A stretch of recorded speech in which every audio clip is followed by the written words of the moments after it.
কিন্তু হিন্দিতে ফিরে আসার আগে একটা ছোট কথা বলতে হইব আমাদের বিভাগের বিষয়।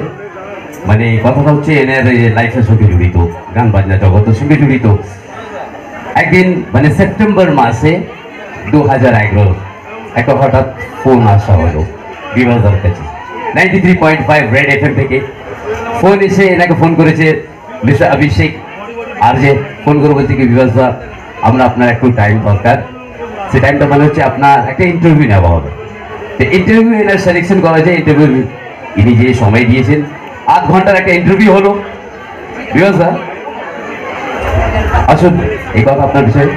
তো সেপ্টেম্বর মাস 11 তারিখে এনার ইন্টারভিউ হলো 2011-এ। সেই ইন্টারভিউ 8 ঘন্টা ছিল। ইন্টারভিউর পরে এনাকে একটা শো দেওয়া হলো। সেই শোটা ছিল এক্সেস মলের মধ্যে। যখন ওই শোটা অ্যাটেন্ড করেছে, 1 বছরের মধ্যে 10,000 শিল্পী, 10,000 শিল্পী থেকে ভালো শিল্পী 9 সিলেকশন করা ছিল। তারা শুধু 6%টা সিলেকশন করেছে। এনার গলাটা শুনে প্রথমবারে এনাকে কলকাতা কুমার শানুর মধ্যে সিলেকশন করেছে। তো সেই সিলেকশনের মধ্যে ইনি উইনার সিঙ্গার আবি সাহেব এনার জোর করে হাততালি। আর আবি সাহেব ওই সেই গানটা শোনাবেন যে ওখানে শুনিয়েছিলেন কিছু ওইসব শানুদার হিট পেয়ে। আমাকে ওরা লুকিয়ে রেখেছিল একটা ঘরের মধ্যে, এবং কুমার শানুজির ফটো পিকচার্স মাঝে মাঝে স্ক্রিনে উঠছিল। আর যেন কুমার শানু গাইছে। তো এবার পাবলিক দেখছেন, কিন্তু পাবলিক বুঝতে পারছে না কে গাইছে।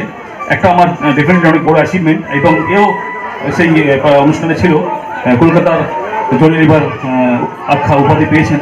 মানে জোরে হাত তালি সবাই মিলে। আর আমিরা চলুন চলুন ফাটাফাটি তো হবে। চলুন আমরা কিছু সুন্দর কোনো গান শুনবো কুমার শানুদার, কিন্তু বিভাস ভট্টাচার্যের গলা থেকে। এত অসাধারণ মিউজিশিয়ান ভাইরা যখন শ্যামা সঙ্গীতটা মানে অনুষ্ঠান বাজছিল, মানে এত সুন্দর এরা ইনস্ট্রুমেন্ট বাজে। চাবি চাবি স্পেশালি আমাদের সমস্ত মিউজিশিয়ান ভাইয়ের জন্য একটু জোর করে হাত তালিও। কেন এরা না হলে, সাউন্ড সিস্টেম না হলে এত সুন্দর গান বাজনা হয় না। তারা पुरे यूनिट जन अभी जोर कर हाथ तालियों। रिजेश के बाद हम लोग आगे बढ़ते हैं कुछ शानुदा के वो बेहतरीन गीत जिन्होंने बॉलीवुड इंडस्ट्री को 90 के दशकों को हिट पे हिट गीत दिए, और जिन्होंने विश्व रिकॉर्ड किए। एक दिन में 28 गाना रिकॉर्डिंग जो शानुदा ने किए। तो चलिए उन्हीं को कुछ हिट गीत सुनते हैं हम लोग। तो हमें अनेक शुभेच्छा।